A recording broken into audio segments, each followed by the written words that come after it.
বন্ধুরা, আমি মুনমুন বঙ্গমুনমুন ব্লগে সব বন্ধুদের স্বাগত। তো দেখো, আমি সকালবেলা নাস্তা বানাচ্ছিলাম রুটি আর আলু ভাজা।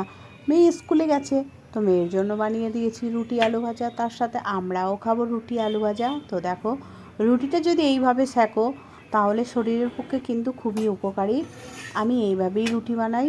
আর আমি সকলকেই বলবো, সব বন্ধুদেরকেই বলবো কি, যারা ডাইরেক্ট গ্যাসের আগুনে ফেলে রুটি সেঁকো তারা বন্ধ করো, আর এইভাবে তাওয়াতে বা চাটুতেই রুটি সেঁকো খুন্তি করে। কত সুন্দর নরম ভালো রুটি হয়, আর শরীরের পক্ষেও ভালো।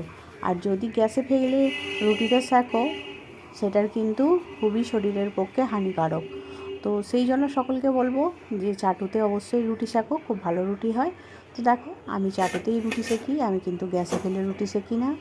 তো আমার রুটি বেনে গেছে, রুটি আর আলু ভাজা বানিয়েছি। দেখো, আর তার সাথে আছে পান্তুয়া মানে গোলাপ জামুন।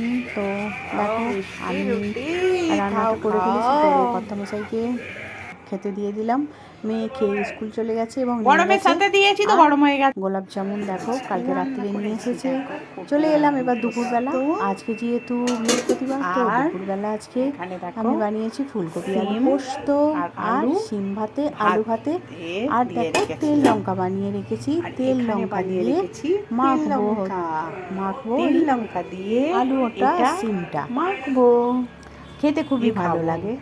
তো ডাল করব ভেবেছিলাম, কিন্তু ডাল মেয়েও খেতে চায় না, কর্তামশাই খেতে চায় না। মেয়ে এসে গেল স্কুল থেকে, এসে গিয়ে বায়না করছিল, তো ওকে ভোলাবার জন্য একটা পেস্ট্রি ছিল ফ্রিজে, ফ্রিজ থেকে বার করলাম। বার করে আর যেহেতু 12:30 বাজে, পুরোটা যদি ও খায় ভালো না, তো সেই জন্য আধখানা কেটে ওকে দিলাম আর আধখানা রেখে দিলাম আবার ফ্রিজেতে, বিকালবেলা খেয়ে নিতে পারবে। তো বন্ধুরা, কেমন লাগলো?